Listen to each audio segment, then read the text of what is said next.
How's she doing? She's doing really well, actually. They told me at diagnosis 2 to 4 months is about what I could expect. They said if we amputated, 6 months would be about how long she would likely have.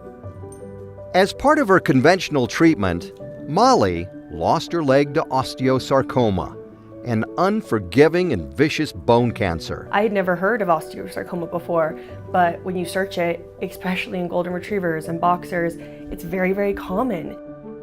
Once the disease spreads to the lungs, dogs like Molly face few options for survival. They put me in like one of these back rooms that had like a mat on the ground, and we just sat in there and I just cried. Desperate, Savannah enrolled Molly in the losartan clinical trial at CSU's Flint Animal Cancer Center. Good girl. It was very reassuring to see it working so well and not affecting her life and just keeping that quality of life the same throughout the trial. Hiked up Mount Evans, tripod dog on top of a 14er.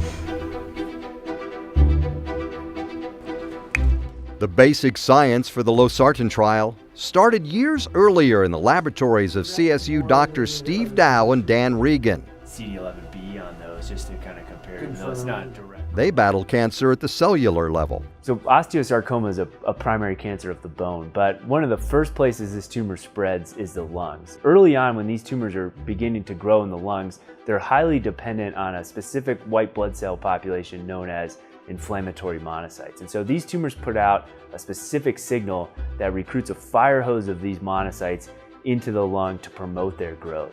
And so what we found was that when you treat with losartan, you reduce this fire hose of monocytes down to a trickle. And once you've removed these cells from the environment of the tumor, it no longer has the essential nutrient it needs to grow, and these tumors start to shrink.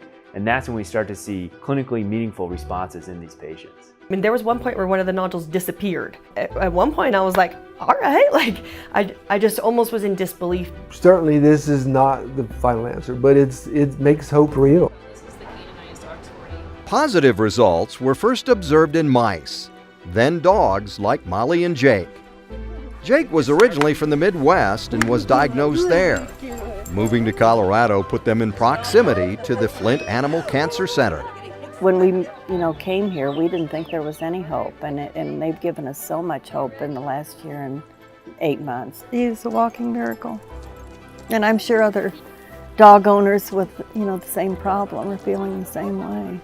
We just happen to be in the right place at the right time and get put in the right direction of CSU. And so it's devastating to think that so many other people have, been told this and then pretty much told that their dog's gonna die and there's nothing they can do about it. I can't even imagine that level of heartbreak. Because at least knowing that you can try something and you can do something and you can keep fighting, it's just like that gleam of hope that you need to keep moving forward. We feel like this kind of has really moved the needle, because we've seen in some cases actual tumor regression and certainly cessation of tumor growth. In a disease, it's really stymied a lot of other investigations. So we feel like this is a breakthrough. So you got all the calves over here and the mamas are over here screaming for their babies, and it's all dusty. And I just returned from Sky High Hope Camp. I've been a counselor up there with children that have cancer and their siblings for almost 40 years now. So the hope is that dog trials and kid trials can be blended, both can help each other, and that this new losartan trial will really meet that mission. What's learned in the dog trial does in fact translate to kids hanging on for more hope.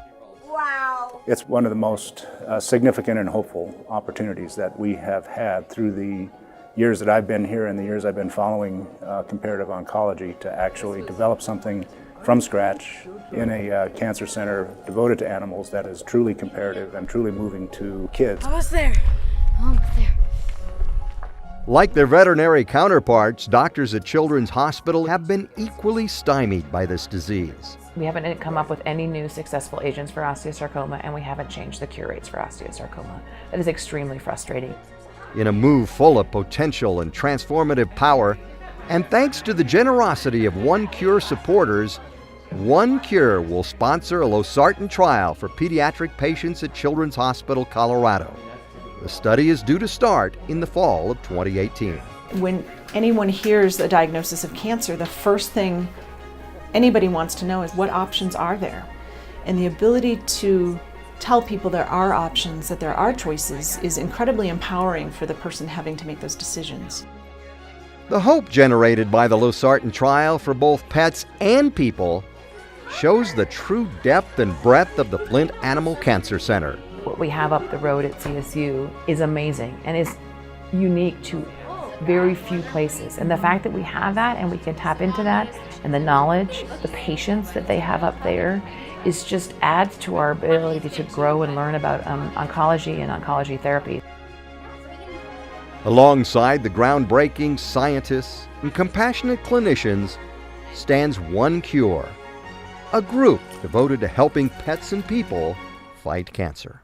One Cure makes it possible to take the basic science work we're doing here, validate them in the dog, and provide that extra boost of evidence that you need to make that jump into the human clinic and provide hope for these pediatric patients.